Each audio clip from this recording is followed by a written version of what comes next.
अर्थसंकल्पीय अधिवेशनामध्ये पुरवणी मागण्यांचा नवा विक्रम करण्याच्या आर्थिक बेशिस्तीला मुख्यमंत्री देवेंद्र फडणवीस यावेळी चाप त्यांनी लावलेला आहे।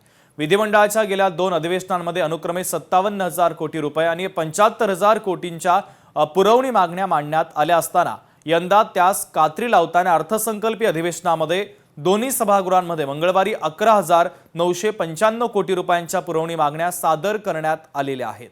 आपण सविस्तर पाहूयात।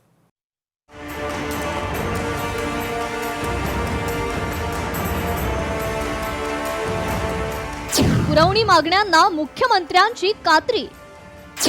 अधिवेशनात 11,995 कोटींच्या मागण्या सादर।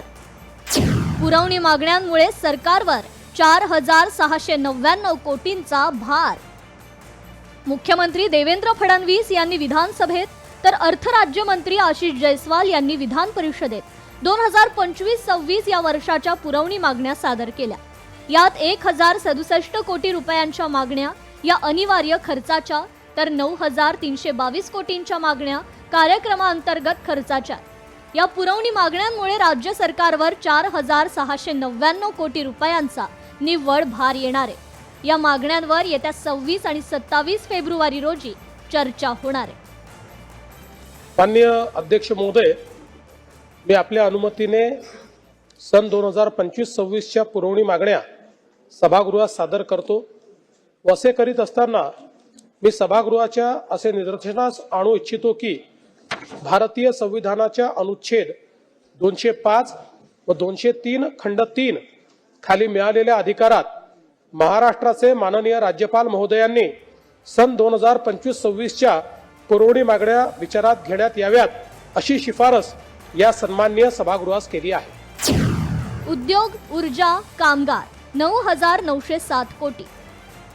पाणी पुरवठा आणि स्वच्छता 1,431 कोटी। जलसंपदा विभाग 222 कोटी। महसूल आणि वन 152 कोटी।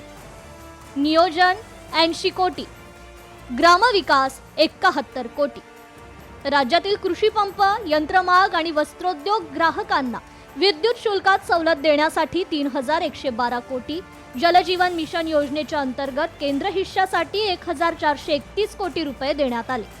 सामूहिक प्रोत्साहन योजनेच्या अंतर्गत लघु, मध्यम आणि मोठ्या उद्योग घटक तसेच विशाल प्रकल्पांना प्रोत्साहन रक्कम म्हणून 803 कोटींची तरतूद करण्यात आली। जलसंपदा विभागाच्या अंतर्गत विविध महामंडळ, पंतप्रधान कृषी सिंचन योजना, राज्यातील आरोग्य संस्था आणि रुग्णालयांची बांधकामं, रस्ते, पूल, शिवभोजन योजना, क्रांतिज्योती सावित्रीबाई फुले, बालसंगोपन योजना यांच्यासाठी पुरवणी मागण्यात तरतूद करण्यात आली। तिजोरीत नाही आणा म्हणून शिस्तीचा बहाणा अशा शब्दात ठाकरे सेनेनं पुरवणी मागण्यांच्या कात्रीबाबत सरकारवर टीका केली आहे। सार्वत्रिक निवडणुका डोळ्यांसमोर ठेवत प्रत्येक अधिवेशनात हजारो कोटी रुपयांच्या विक्रमी पुरवणी मागण्या सादर करण्याची परंपरा महायुती सरकारमध्ये होती, अशी टीकाही ठाकरे सेनेकडून करण्यात आली आहे। पुरवणी मागण्यांचा गेल्या काही वर्षातील वाढता आकडा लक्षात घेता हा भार राज्य सरकारच्या तिजोरीवर वाढत चालला होता।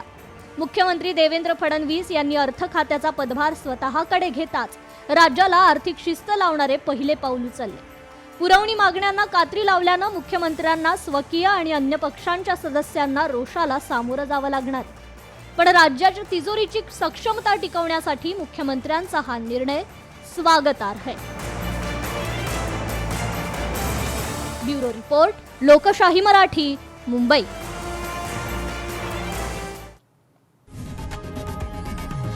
लोकशाही मराठी ऐका, पहा, जागरूक रहा।